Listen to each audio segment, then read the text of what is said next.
The sun was barely rising when the bus came to a slow halt at the edge of the training compound. Its engine rumbled for a moment before cutting off, leaving a heavy silence that seemed to hang over the young men and women inside.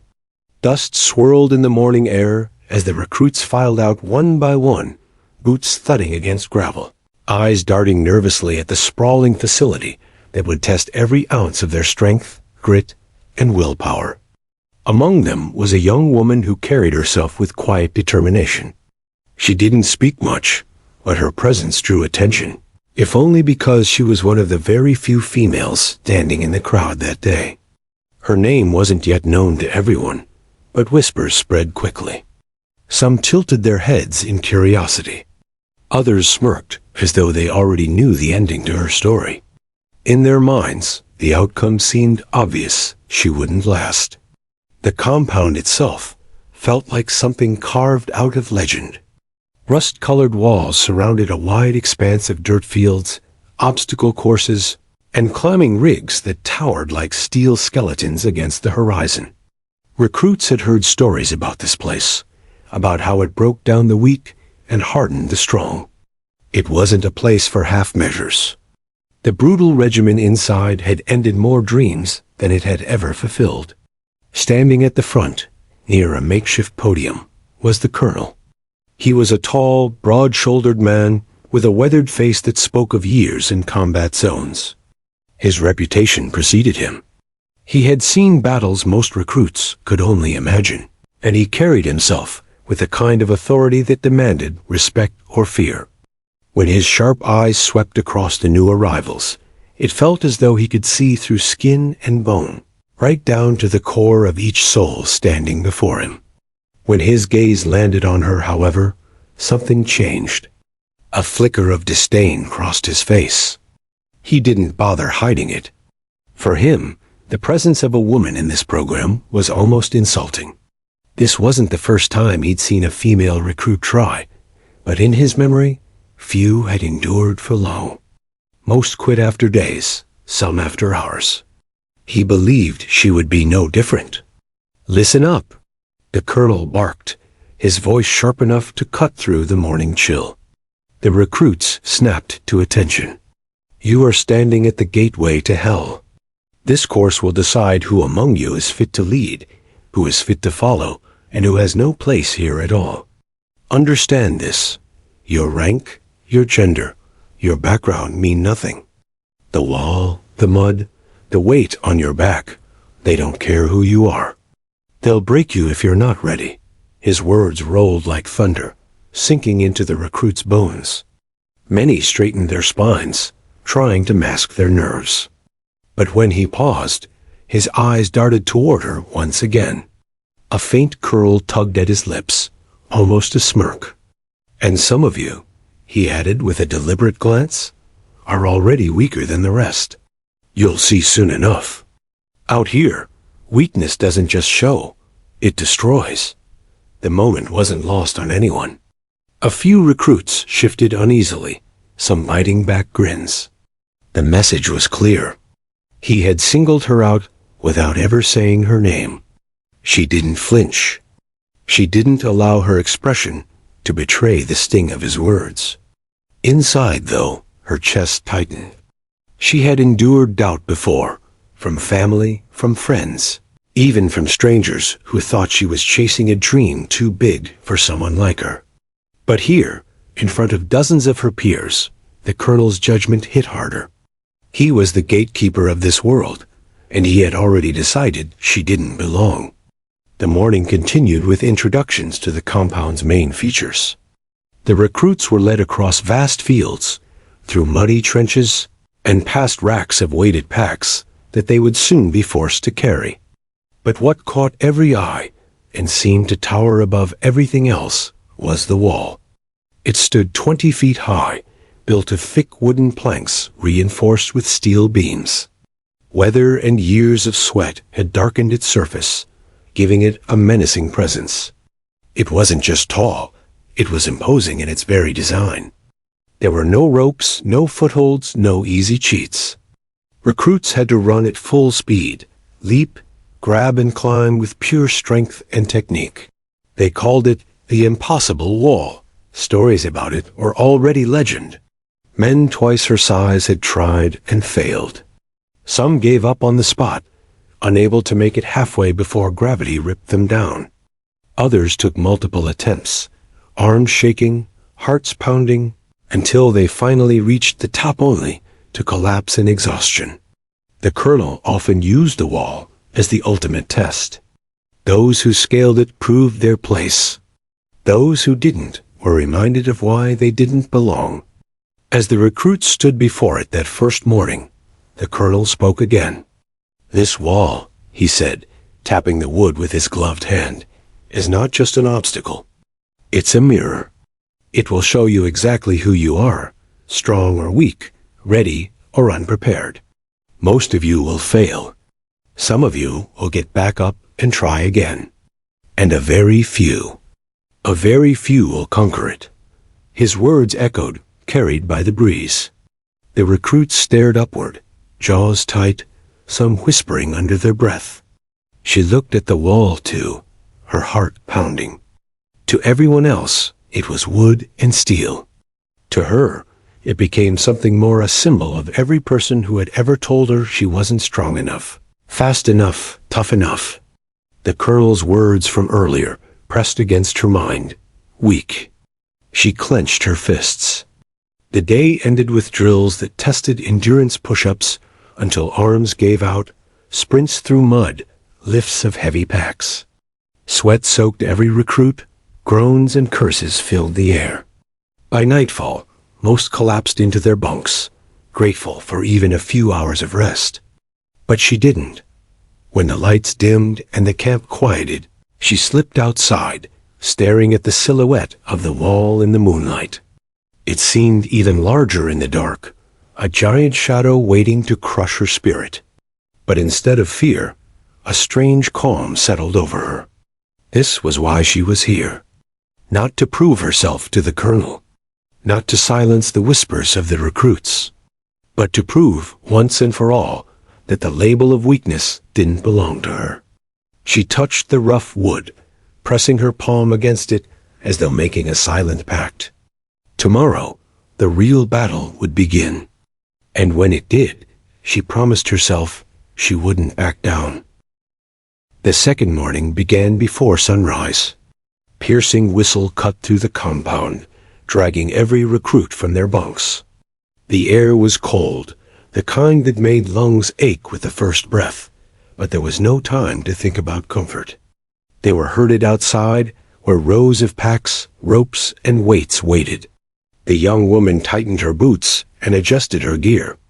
Around her, the recruits fell into formation, some alert and focused, others still shaking off sleep. She caught a few glances again, the same ones from the day before, questioning and skeptical. One of them, a tall recruit with broad shoulders, muttered just loud enough for the group to hear, "Bet she's the first to crack." Another chuckled. "Not even worth betting on. You can already see it. Look at her arms. She won't survive the climbs." They didn't bother to hide their voices. To them, she wasn't a fellow recruit. She was already an outlier, an easy target for doubt. The colonel arrived moments later, his presence tightening the atmosphere instantly. His boots struck the gravel with deliberate force, and his gaze swept across the ranks. He didn't need to shout this time. Silence followed him naturally. When his eyes passed over her, she felt the weight of his scrutiny, like a hand pressing against her chest. "Today," he announced, "you'll carry weight heavier than your doubts. You'll run until your lungs give out, and you'll climb until your hands bleed. That is the only way you'll learn what you're made of." He paused, then added with a cutting tone, "For some of you, it will prove exactly what I already know." Again, the recruits didn't miss his meaning. Neither did she. The day's drills were brutal. Each recruit was handed a pack, weighing close to 50 pounds. The straps dug into shoulders, biting into muscle, making every step feel twice as heavy. The path stretched across uneven terrain, gravel, mud, and small inclines that punished anyone who slowed down.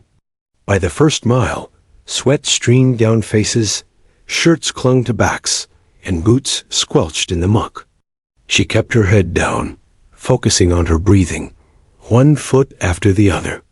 Her pack felt heavier than she had imagined, each step pressing the colonel's words deeper into her mind.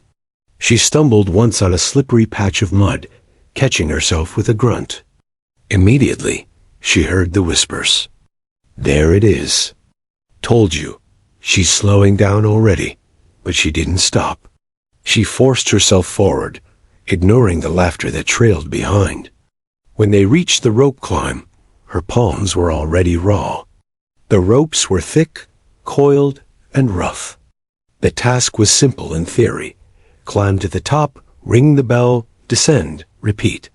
In practice, its shredded hands and tested every muscle in the body. The men before her made it look effortless. They gripped, pulled, and scaled upward in steady motions. Some grunted with effort, but they all reached the bell. And it was her turn.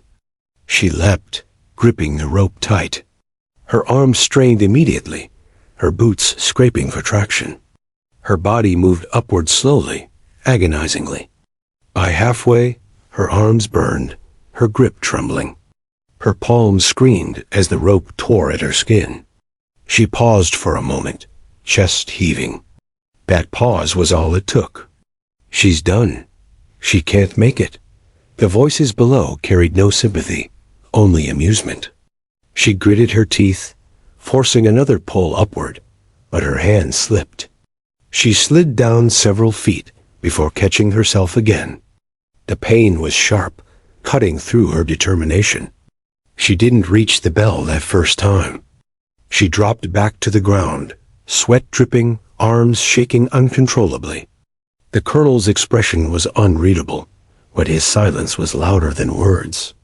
Later, during mud drills, the pack weighed her down more than ever. She slogged through waist-deep sludge, boots suctioned into the muck, every step threatening to trap her permanently. The men around her charged ahead, their laughter echoing as she fought through the mire. "You're dragging, girl," one shouted. "Keep up or quit," another added, splashing past her. Their words dug deeper than the mud itself. She wanted to scream back, to tell them they didn't know her, didn't know what she'd endured just to stand here. But she didn't waste her breath. Every ounce of energy had to go into moving forward. When she finally stumbled onto solid ground again, her uniform clung to her like a second skin, heavy with mud. She collapsed onto her knees for just a moment, gasping for air. Around her, recruits smirked, shaking their heads. The colonel watched from a distance, arms crossed. To him, this was confirmation of his belief. Weakness was exposing itself, just as he had said it would. The rest of the day blurred into more drills push-ups until arms quivered, sit-ups until stomachs cramped, and sprints until lungs felt ready to burst. For her, each exercise came with the added weight of eyes watching, waiting, expecting her to fail. Every stumble, every slip was magnified by the whispers around her. But what none of them saw was what burned behind her silence. Each insult, each doubt, each smirk didn't weaken her. It hardened her. As the sun dipped low and shadows stretched across the compound, the colonel gathered the recruits once more. His voice was steady, cold, but with a trace of finality. "Today was only the beginning," he said. "Some of you proved you have the will to endure. Others proved what I expected weakness as a way of showing itself quickly." Again, his gaze found her. For a moment, the silence between them was sharp enough to cut. He didn't speak her name, but the message was unmistakable. Dismissed for the evening, recruits trudged back to their bunks. Laughter and chatter filled the air as some replayed the day's triumphs, bragging about climbs and sprints. For her, the noise only reminded her of how they saw her, an outsider, an inevitable failure. She sat on the edge of her bunk, staring at her hands. The blisters were angry and raw, skin torn in places. Every muscle ached, her shoulders throbbed from the weight of the pack, her legs felt like lead. It would have been so easy to let their voices sink in, to believe the colonel was right.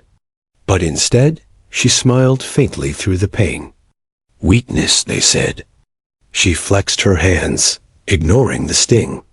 Weakness, she thought, was what they wanted her to accept. And that was the one thing she refused to give them. That night, long after lights out, she lay awake listening to the snores and murmurs of exhausted recruits. Her body screamed for rest, but her mind was alive. She replayed the day's failures in her head, not as defeats, but as lessons. She saw where she slipped on the rope, where her grip faltered, where her footing in the mud betrayed her. Each mistake burned into memory, not as shame, but as fuel. She turned on her side, eyes drifting toward the faint silhouette of the wall outside the window. The impossible wall. Even from here, its shadow seemed to challenge her.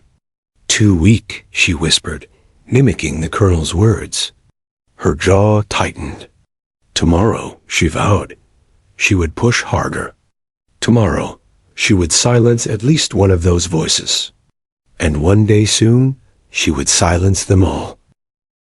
The compound fell into silence after lights out.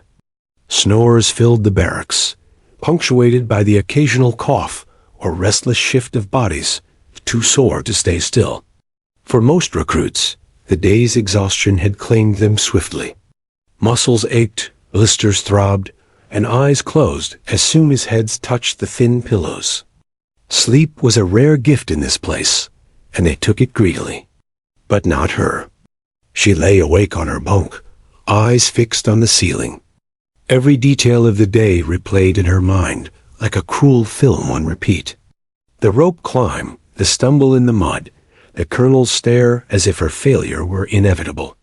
The words of her fellow recruits echoed in her ears. She's too weak. She doesn't belong. Her hands throbbed, the blisters raw against the coarse sheets, but the pain only reminded her of the unfinished work ahead. She sat up quietly, careful not to wake the others. Lacing her boots, she moved like a shadow, slipping out into the cool night air. The compound under the moon looked different, less like a battlefield, more like a silent guardian. The impossible wall stood in the distance, a dark silhouette against the starry sky. It seemed taller at night, menacing in its quiet authority, daring her to approach. But she didn't go to the wall yet. Tonight wasn't about conquering it, it was about preparing for the day she would. She started with push-ups. Her palms screamed in protest, but she pressed through the pain, counting each rep in her head. 10 became 20. 20 became 50. She collapsed briefly, breath ragged, then pushed herself back up again. Failure wasn't an option. Rest was only temporary. After push-ups came sit-ups, then squats, then sprints across the field until her lungs begged for relief. Sweat dripped into her eyes, mixing with dust, but she welcomed the sting. It meant she was still fighting when everyone else was dreaming. At first, she thought she was alone. But as she dropped for another set of push-ups, a shadow moved nearby. Startled, she froze. Couldn't sleep either? A voice asked softly. She looked up. It was one of the recruits, a tall, lean man with sharp features and a steady gaze. He wasn't one of the ones who mocked her. In fact, she realized, he hadn't said much at all during the past 2 days. "I saw you slip out," he said, stepping closer. "Didn't think anyone would be crazy enough to train after this kind of day." She said nothing, wiping sweat from her brow. He crouched beside her, watching as she forced herself through another rep. "You're serious," he murmured, more to himself than to her. "You're not just trying to survive this. You want to beat it." Her silence was answer enough. Over the next few nights, he began to join her. At first, he simply observed, curious about her determination. Then, gradually, he started to offer advice. "You're wasting energy on those climbs," he explained one evening, pointing to a training structure. "Don't pull with your arms alone. Use your legs. Drive your knees up. Grip with your feet. Think of it like a rhythm," he demonstrated, his body moving with practiced ease. She watched closely, then mirrored his movements, clumsy at first, but improving with each attempt. The rope still tore at her hands, but she learned to lock her ankles, to distribute the strain. They trained in silence, mostly, speaking only when necessary. He never mocked her, never doubted her. If anything, he seemed impressed by how far she pushed herself when no one was watching. "You've got more grit than half the guys out here," he told her once, after she collapsed in exhaustion. "They don't see it because they don't want to. But I see it." The words fueled her more than she expected. For the first time since arriving, someone didn't see weakness. They saw effort. Night after night, her secret training became routine. She timed herself sprinting across the yard, shaving seconds off with each run. She practiced leaping onto smaller walls, learning to use her momentum instead of brute force. When her muscles trembled and her lungs burned, she pushed harder, whispering her vow under her breath, "I will climb that wall." Her body began to change. Blisters turned to calluses, soreness gave way to strength. She noticed it first in her grip ropes, no longer felt like enemies, but like tools she could master. Her legs grew steadier, her balance sharper. The others still laughed during the day, still doubted her every move, but they had no idea who she was becoming under the cover of night. The colonel, too, remained blind to her progress. His eyes lingered on her during drills, expecting failure, confirming his own bias with every stumble. But he never saw her sprinting under moonlight, never heard her whispered counts as she pushed through extra sets. He didn't know that the very label he branded on her weak was fueling a fire she refused to extinguish. One night, after another grueling round of sprints, she collapsed onto the grass, chest heaving. The male recruit dropped beside her, equally breathless.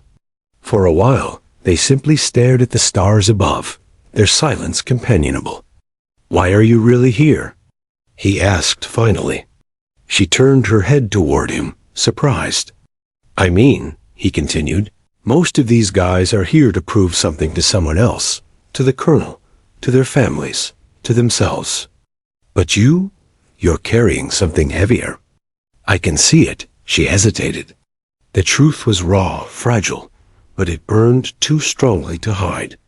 "Because my whole life," she said quietly, "people told me I couldn't, that I wasn't strong enough, that I didn't belong.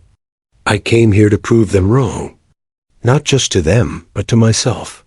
The recruit nodded slowly, as if he understood more than he let on. "Then keep training," he said simply. "Because if anyone's going to shut them up, it's you." From that night forward, their sessions grew more strategic. He showed her how to pace herself during runs, how to breathe efficiently, how to conserve energy for the hardest parts. Together, they studied the infamous wall, standing at its base in silence, eyes tracing its towering frame. "It's not just about strength," he explained. "It's about speed, timing, and momentum. Hit it fast, grab high, use your legs to push. If you hesitate, you're done." She listened, every word carving itself into her mind. Under the moonlight, she practiced on smaller obstacles, mimicking the motion over and over until her body moved without thought. Leap, grip, push. Leap, grip, push. She stumbled, fell, scraped her knees, but always got back up. The wall no longer felt impossible. It felt inevitable. By day, nothing changed. She still stumbled in drills, still drew whispers and laughter when her body faltered under heavy loads. The colonel still looked at her with thinly veiled disdain. But at night, she was transforming. Each secret session was a step closer to proving them all wrong. And though exhaustion weighed on her every morning, she carried a new fire in her chest. The wall was waiting. The colonel was watching. And soon, she would show them both what weakness really looked like when it stood beside unstoppable determination. The morning sun blazed across the training ground, casting long shadows from the towering obstacles that stood like silent sentinels. Sweat already slicked brows, though the day had barely begun. Recruits lined up in formation, boots pounding the dirt in rhythm, eyes bleary but wary. The smell of dust, leather, and iron filled the air, a battlefield scent without bullets or bombs. The colonel stood at the center, his arms clasped behind his back, his gaze as sharp as the edge of a blade. He didn't raise his voice. He didn't need to. His very presence drew silence. "Recruits," he barked, "today we measure not just strength, but spirit. You've run, you've carried, you've bled. But there's one test that separates soldiers from pretenders." His eyes swept across the ranks, pausing deliberately when they found her. A faint curl at his lips betrayed his disdain. The wall, gasps and murmurs rippled through the formation. The recruits knew what he meant, not just any wall, but the wall. 20 feet of merciless wood and steel, its surface scarred by the desperate scrambles of countless soldiers who had tried and failed. They had heard stories of broken wrists, of recruits carried off in stretchers. It wasn't just an obstacle, it was a declaration. Conquer it or be conquered by it. The colonel let the silence fester, feeding on the tension that grew with each second. Then he spoke again, his tone laced with challenge. "Most of you won't make it. That's the truth. But today, I'll see exactly who deserves to be here." He let the words sink in before calling a name. Not just any name, hers, you. The air thickened instantly. Heads turned. Eyes locked on her. For a heartbeat, she stood frozen, her heart pounding in her chest. She had known this moment would come eventually, but not so soon, not under the glare of every eye and the weight of the colonel's challenge. "Step forward," he commanded. Boots crunching against gravel, she moved toward him. Every step echoed like a drumbeat of judgment. The recruits' whispers followed her, soft at first, then louder. "She's done. This'll be good. She couldn't handle the rope. What's she gonna do with this?" The colonel gestured toward the wall. "Show us," he said coldly, "what you've got. Or quit now and save us the time." The words struck her like a slap, but she didn't flinch. She raised her chin, eyes locking on the impossible wall. In the silence that followed, her determination began to harden. The recruits gathered in a loose circle, anticipation buzzing among them. To them, this was theater, an inevitable failure they could mock later, a story to tell in whispers at night. Some grinned openly, others folded their arms, waiting for the moment gravity would bring her crashing down. She stood at the base of the wall, the rough wood towering above her, the top disappearing into blinding sunlight. Her palms sweated despite the cool breeze. She rubbed them against her pants, feeling the sting of her calluses. Her muscles remembered the late nights, the endless drills, the whispered vow.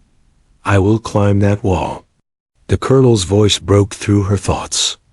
"Now," she sprinted forward. The ground shook beneath her boots as adrenaline surged through her veins. The wall rushed closer, looming larger with every stride. She leapt, arms shooting upward, fingers clawing for the top plank. For a moment, she thought she had it, but her grip faltered. Her body slammed against the wall, scraping down as her boots scrambled for traction. Gasps erupted, followed quickly by laughter. "There it is." Knew it. Her palms burned, her shoulder throbbed, but she caught herself before hitting the ground completely. She landed on her feet, chest heaving, dust swirling around her. The colonel smirked, folding his arms. "As expected," he said, his voice cutting through the laughter like a whip. The sound of the recruit's amusement filled her ears sharp, cruel, merciless. Her cheeks flushed with heat, humiliation pressing against her chest like a weight heavier than any pack she had carried. For a moment, a temptation to walk away whispered in her ear. To let them win, to let the colonel be right. But the whisper was drowned out by another voice, her own.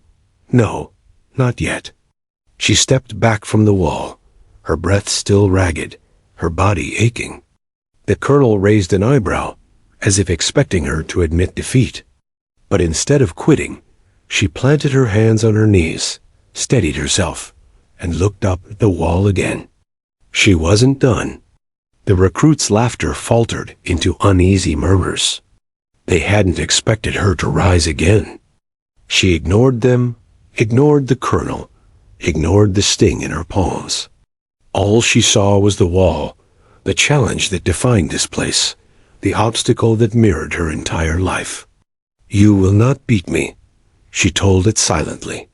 Her ally from the night sessions stood in the crowd, silent but watchful. His eyes narrowed as he saw her stance, her determination.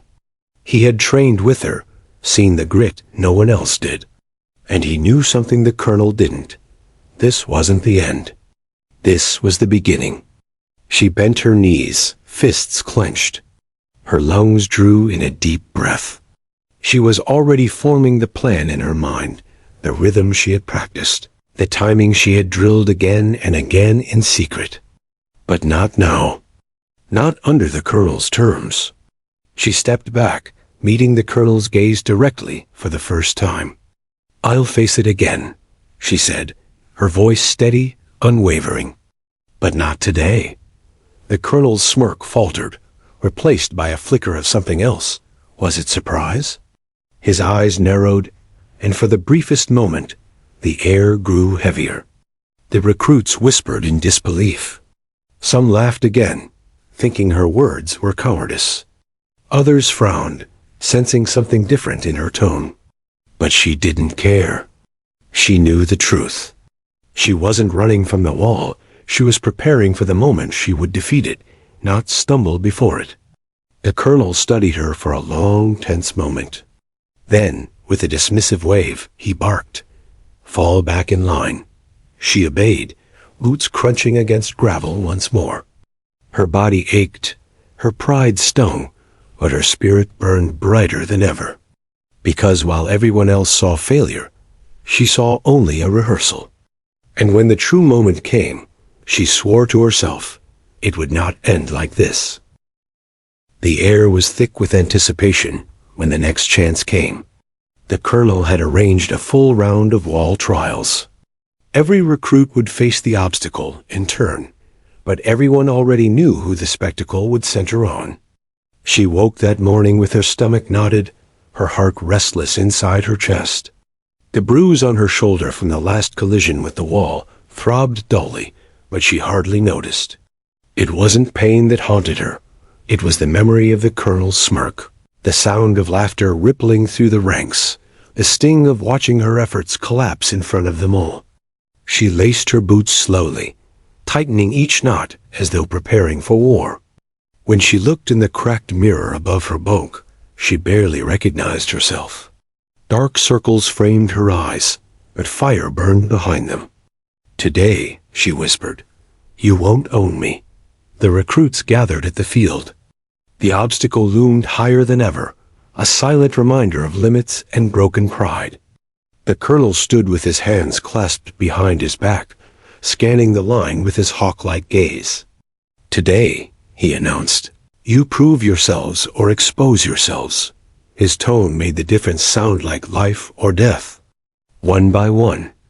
No excuses. The first few recruits attacked the wall with brute force. Some scrambled halfway before slipping back, cursing under their breath.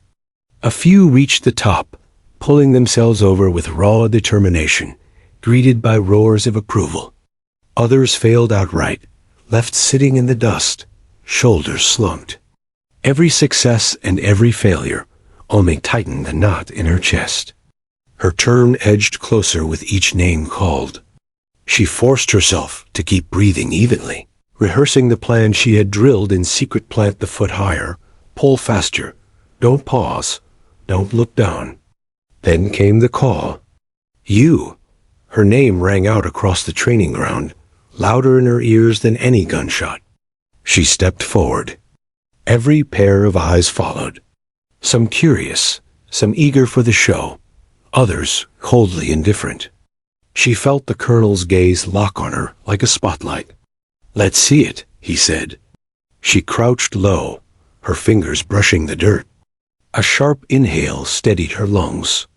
She sprinted, boots hammering the ground, her breath loud in her ears. The wall raced closer. She leapt, arms stretching high, fingers clawing for purchase. For a moment, just a moment, she thought she had it. But her grip slid. Her boot slipped. Her body slammed against the wall with a hollow thud before crashing back into the dirt. Laughter burst out immediately. Some recruits didn't even try to hide it. The sound burned hotter than the sting in her palms. Too weak. Someone called. "She doesn't belong here."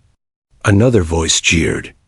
Her vision blurred with a mixture of sweat and fury. She forced herself up, chest heaving, arms trembling. She could feel the colonel's eyes on her, waiting for her to surrender. But she didn't. She backed up again, shaking out her arms, and sprinted once more. This time she made it higher. Her fingers clutched the edge of a plank. For a heartbeat, hope flared. She pulled, teeth gritted, legs kicking against the wall. But her body trembled with fatigue, and gravity won again. She slid down, boots scraping against the wood before she dropped hard to the dirt. The laughter this time was louder.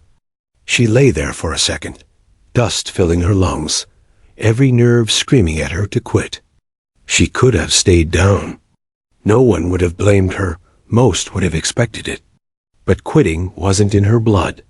She rolled to her knees, pushing herself upright. The recruits weren't laughing now, they were stunned. Even the colonel's smirk faded slightly as she walked back to the start line. "You want to go again?" he asked, disbelief tinging his voice. She wiped the sweat from her brow, spat the dust from her mouth, and nodded. "Yes, sir." Her third attempt was slower, deliberate. She measured each step, each pull, each push. But her body betrayed her. The bruises, the fatigue, the hours of secret training, all took their toll. She scraped halfway before sliding back again, the wall reclaiming her like an unyielding foe. Silence followed. This time, there was no laughter. The recruits didn't cheer either. They just watched, uneasy, as if sensing there was something unusual about her persistence. The colonel finally spoke, his tone sharp as a knife. "That's enough." She turned toward him, chest heaving, sweat dripping, but eyes fierce. For a moment, she thought of arguing, thought of demanding one more try. But she saw in his face that he wasn't granting it. "Fall back," he ordered. Her boots felt heavier than lead as she walked back to the line. She kept her head high, but inside, she burned. That night, long after the barracks had gone quiet, she lay on her bunk staring at the ceiling. The echoes of laughter still haunted her. She replayed each attempt in her mind, every slip, every wrong grip, every ounce of strength wasted. But she didn't feel broken. Not completely. If anything, the wall had carved something new into her. Hunger. The colonel thought she was weak. The recruits thought she was a joke. But she knew better. She had felt it in that second attempt, when her fingers hooked the edge of the plank. Victory had been within reach. Next time, she swore, it wouldn't slip away. In the silence of the barracks, she swung her legs out of bed and dropped to the floor. She pressed her palms against the wood and began to do push-ups slow, punishing, one after another, until her arms shook violently. Then she flipped to sit-ups, then planks, then squats. Sweat dripped, muscles screamed, but she didn't stop. Every repetition was a promise. Every bruise a reminder. Every ache a step closer. Somewhere outside, a guard making rounds paused to listen. He shook his head and moved on, muttering under his breath, "She's out of her mind."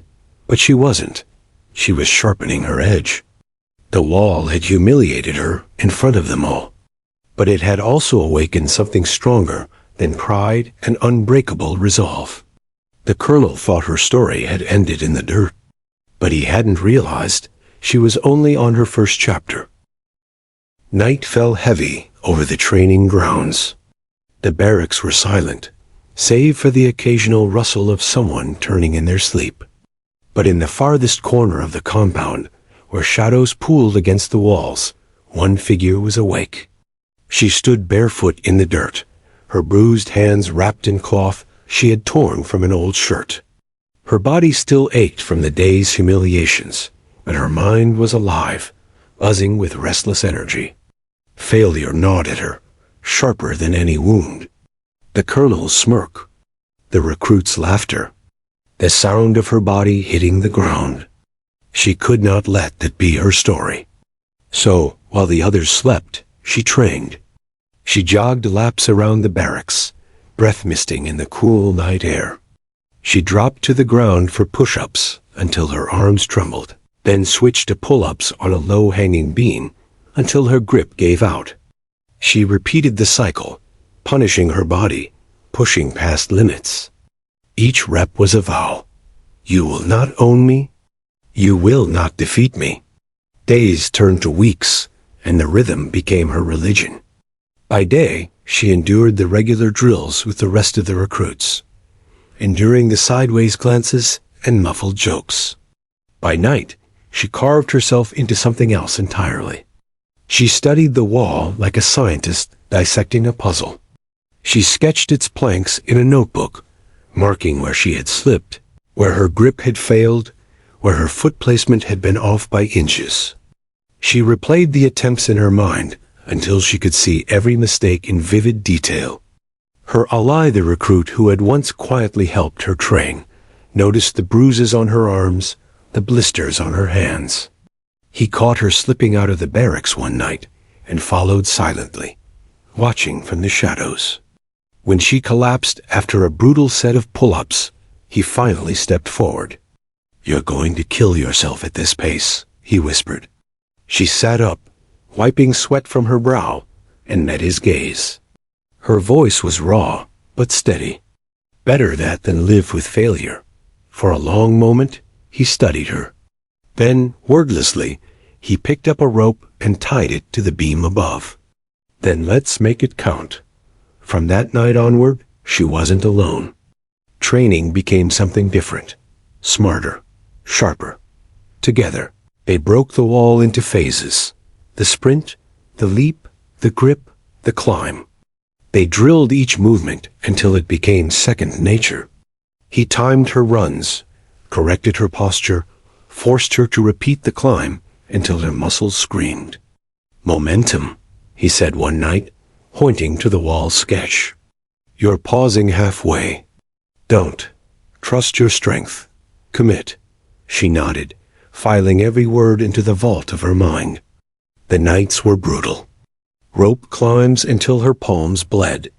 Wall runs against smaller obstacles until her knees bruised purple. Push-ups with packs on her back. Every ache and cut was fuel. Every drop of blood proof. She was forging something new. Her body hardened. Her endurance grew. But more than anything, her mind transformed. She was no longer just a recruit. They were shaping her into a weapon. The colonel noticed. Though he never said a word, his eyes lingered longer when she trained during the day. He saw the way she carried herself, no longer shrinking under laughter, no longer avoiding the wall with downcast eyes. She looked at it differently, now like a predator studying prey. He tried to test her in other ways. Extra weight on marshes. Harsh words during drills. Unfair punishments that left her gasping for air while the others rested. But every time she endured. She didn't break. And though he would never admit it aloud, part of him began to wonder, was she truly weak, or had he misjudged her? Then came the night she reached the top. It wasn't the real wall, but a makeshift version she and her ally had built with scavenged wood and ropes behind the barracks. They had been working at it for weeks, adjusting the angle, adding height, roughening the surface until it mirrored the challenge. That night, sweat dripping from her brow, lungs burning, she sprinted forward and launched herself at it with everything she had. Her grip held. Her feet pressed into the grooves with precision. Her arms pulled, her legs pushed, and before she realized it, she was over-rolling onto the top and staring down at the ground below. She sat there in stunned silence, chest heaving, heart hammering. For the first time, she wasn't looking up at the wall, she was looking down from it. Her ally clapped quietly from below, grinning. 18 seconds, he said. You just killed it. For the first time in weeks, she allowed herself a smile. From then on, her confidence only grew. She practiced until scaling that wall real or makeshift became muscle memory. She didn't think, she acted. She didn't hope, she knew. But she didn't brag. She didn't announce her progress to the recruits who still doubted her. She kept her victories private, locked in the shadows. She knew the real test was still coming. And when it did, she wanted it to be undeniable. The colonel, perhaps sensing the storm building beneath the surface, finally set the stage. During a morning briefing, he announced that the recruits would face the wall again, this time under timed conditions. Not just to attempt it, but to conquer it under pressure. The recruits groaned. Many had failed before, some more than once. But she felt only a quiet fire ignite within her. She had been waiting for this moment. The colonel's eyes found hers across the field, his expression unreadable. For a flicker of a second, she thought she saw something different there. Not mockery, but calculation. Maybe even respect. It didn't matter. She was ready. That night, lying in her bunk, she closed her eyes and replayed the climb in her mind. Every step, every grip, every push. She saw herself sprinting, leaping, scaling, conquering. She timed it perfectly in her imagination. 18 seconds from start to finish. Tomorrow, she knew, the wall wouldn't be an obstacle. It would be her victory. And this time, when the colonel and every recruit watched, there would be no laughter. Only silence. And then, disbelief. Because she was no longer the weak one. She was the storm they hadn't seen coming. The morning broke crisp and sharp, the kind of air that stung the lungs and made the ground crunch beneath boots. Recruits assembled in tight rows, their uniforms dusted with sweat and grit, their faces taut with anticipation. Today wasn't just another drill, it was the reckoning. The wall stood at the far end of the field, massive and unmoving, a beast waiting to devour the unprepared.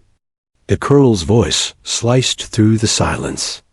Today you won't just try the wall, you'll beat it. Or it will beat you. Time is everything. This test doesn't care about excuses. It measures one thing. Can you finish under 20 seconds? A ripple of unease moved through the line. 20 seconds? Even the strongest among them struggled to climb it at all. The colonel let the tension linger, then paced slowly before stopping in front of her. His eyes drilled into hers, his tone icy but deliberate. You'll go last. The message was clear. She was the finale, the show, the one everyone would watch, whether to confirm his doubts or to shatter them. The trials began. One by one, recruits launched at the wall. Some gave it everything and still fell short, sliding down in clouds of dust. Others clawed their way up, pulling themselves over in 30, 40, even 50 seconds panting and red-faced, collapsing when they landed. A few, the elite, managed to crest it in the 20s. None broke the colonel's mark. She watched each attempt with laser focus, noting how they moved, where they faltered. Her stomach twisted, but her mind was calm, rehearsing the climb step by step. When her name was called, the air itself seemed to still. The laughter that usually followed her didn't come. Instead, a tense silence settled over the field, heavy as lead. Every recruit turned. Every eye locked on her. This was it. She stepped forward, boots crunching gravel, her gaze fixed on the wall. Her bruises, her blisters, the nights of sweat and exhaustion, they had all led here. The colonel's words, the jeers, the failures, they weren't wounds anymore. They were fuel. Ready, the timekeeper called. Her heart pounded. She bent her knees, feeling the earth firm beneath her. Go, she exploded forward. The sprint was a blur of power and precision. Her boots pounded the dirt, her arms pumped like pistons. In seconds, she closed the gap, launching herself into the air with perfect timing. Her hands gripped the first plank and held. No slip, no falter.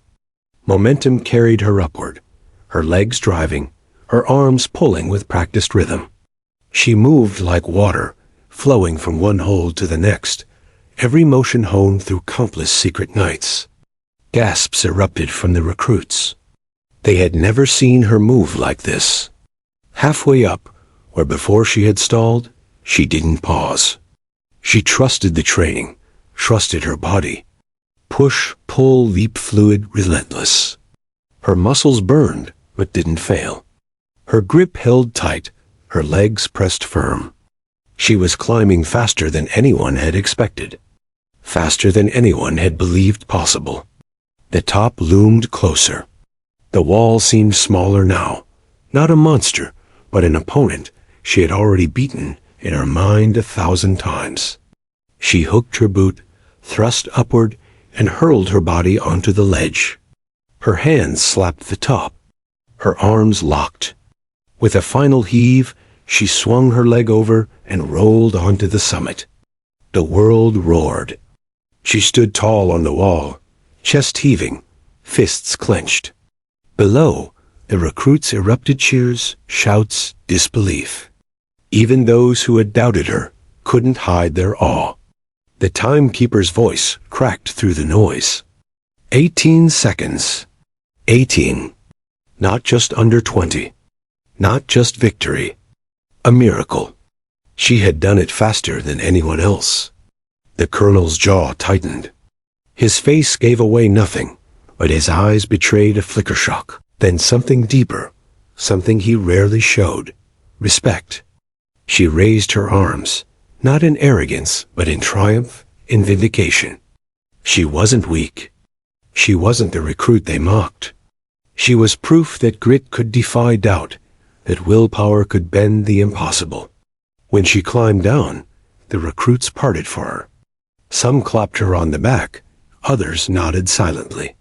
Even those who had laughed hardest before could only look at her differently now. One whispered under his breath as she passed, almost reverent, unreal. The colonel stepped forward. For a long moment, he said nothing. The silence was deafening, heavier than all the cheers. Then, in a voice low but steady, he spoke. 18 seconds.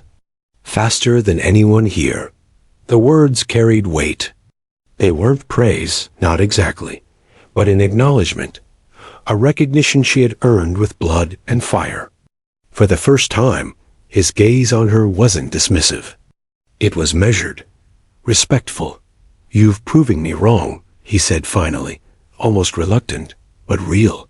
That night, back in the barracks, she sat quietly on her bunk.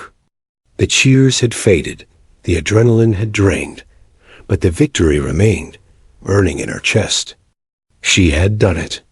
Her ally grinned across from her. Told you, he said simply. She smiled faintly, not because she needed validation, but because she knew the truth. This wasn't just her victory. It was the death of every doubt, every sneer, every whispered she's too weak. 18 seconds. That was her legacy now. And no one colonel or recruit could take it away. The morning after her record-breaking climb was eerily quiet.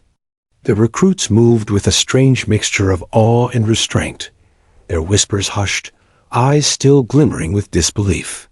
The impossible wall no longer loomed as a monster in the compound. It stood as a monument to what determination could achieve. She walked through the ranks, boots steady, shoulders squared. The bruise on her arm throbbed faintly, her palms were calloused, and sweat still clung to her uniform. But none of that mattered. The victory was hers, not just in the eyes of the colonel or her fellow recruits, but in the deepest corners of her own resolve. The colonel watched her from his usual post, arms crossed, expression unreadable. But something in his stance had shifted. No longer the dismissive authority who saw weakness in her, he now carried the weight of acknowledgement. He had witnessed firsthand what few others had, the embodiment of willpower turned into action. When she approached him, the compound silent around them, he didn't bark orders or challenge her. Instead, he said quietly, almost thoughtfully, "You climbed it faster than anyone I've ever seen. Faster than I thought possible." Her chest rose with a subtle, controlled inhale. She didn't respond immediately. His words were unexpected, not praise, exactly, but recognition from the man who had doubted her from day one. "You were underestimated," he continued. "Not just by me, but by everyone who watched. Including yourself, I suspect." She met his gaze. His sharp eyes softened, just slightly, a rare crack in his armor of authority. "I knew I could do it," she said evenly. "I just had to prove it." The colonel nodded once, slowly.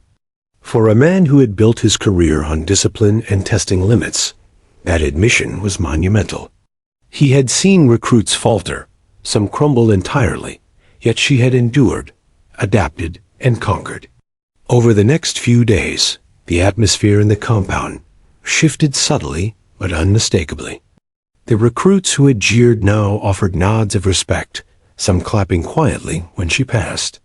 They watched her differently, not with amusement, not with skepticism, but with acknowledgement of her extraordinary determination. Even the men who had been openly hostile avoided sneering.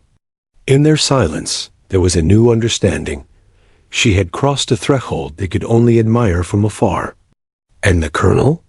He began to give her small nods during drills, an almost imperceptible acknowledgement of her progress. In the harsh world of military training, respect was not handed out lightly. It was earned through relentless effort. She had earned it. It wasn't just about climbing the wall. That moment, those 18 seconds, had become symbolic. It represented every late night, every failure, every bruise and blister that had brought her to that pinnacle. It was a victory over doubt, over underestimation, over the voices that had once said she wasn't strong enough. The colonel finally called the recruits to assembly one afternoon. The sun reflected off the barracks, casting long, sharp shadows across the dirt field. The recruits stood in formation, faces attentive. He began to speak, his voice carrying the weight of authority tempered by a grudging admiration. There are few lessons in life as clear as the lesson we witnessed yesterday. Strength is not only measured in muscle or endurance, it is measured in persistence, courage, and the refusal to accept defeat. One among you has demonstrated this in a way that cannot be ignored. All eyes shifted to her. She stood quietly, chest lifted, eyes forward, not seeking applause. The colonel continued, voice steady, firm. "You were called weak. You were underestimated. Yet you climbed the impossible wall in record time. 18 seconds. That is not just achievement, that is example." A hush fell over the formation. Even the recruits who had doubted her most were silent, absorbing the weight of his words. After the assembly, as the recruits dispersed, the colonel motioned for her to stay. She approached, expecting another challenge or critique. Instead, he gestured to the wall. "You've earned the right to train others on this," he said. "I want you to show them what it means to face the impossible and refuse to quit. Share what you've learned, not just in skill, but in determination." Her eyes widened slightly. This wasn't just acknowledgement, it was empowerment. He was entrusting her with shaping the next generation, turning her own triumph into a lesson for others. "I won't let them down," she replied firmly. "I know you won't," he said. It was the first genuine compliment he had ever given. In the following weeks, she became more than a recruit. She was a symbol. She trained quietly, rigorously, yet patiently taught others. She showed them how to prepare, how to move strategically, how to master not just the physical climb, but the mental challenge. Some struggled, some failed, but she encouraged them relentlessly. Her own journey, humiliation, secret training, the first failed attempts, and ultimate triumph, became a living lesson. The colonel watched her, sometimes offering advice, sometimes merely observing, always with a sense of approval he rarely displayed. Even the recruits who had doubted her the most now sought her guidance. They had learned in a single lesson of grit and perseverance that strength was not simply built in muscle, but forged in will. The wall, once a terrifying monument of impossibility, had become a symbol of possibility. And she, once dismissed as weak, had become its master. 18 seconds had changed more than her record. It had transformed perception, shifted attitudes, and altered the hierarchy of respect in the compound. The colonel, once her harshest critic, had learned a lesson himself. Never underestimate determination. Never underestimate the power of a relentless mind and a resolute heart. And she, standing on the field one evening after training, looking up at the wall she had conquered countless times, felt the full weight of her transformation. She wasn't just a recruit. She wasn't just a girl they called weak. She was living proof that limits existed only to be challenged, only to be shattered. Years later, she would recall those days as the turning point of her life. The wall, the colonel, the whispered doubts, they had all been part of a crucible. And from that fire, she had emerged unbreakable. 18 seconds had changed everything. The colonel, once a figure of doubt and authority, became an unlikely mentor in her memory, a man who challenged her to prove her worth, and ultimately learned to respect the strength he had once denied. Her triumph wasn't just personal. It was timeless, a story whispered among recruits, told as legend in hushed tones. The recruit the colonel said was weak, who scaled the impossible wall in 18 seconds. She smiled, finally free of doubt, free of ridicule, knowing one thing for certain. Weakness had been a lie, and determination was unstoppable.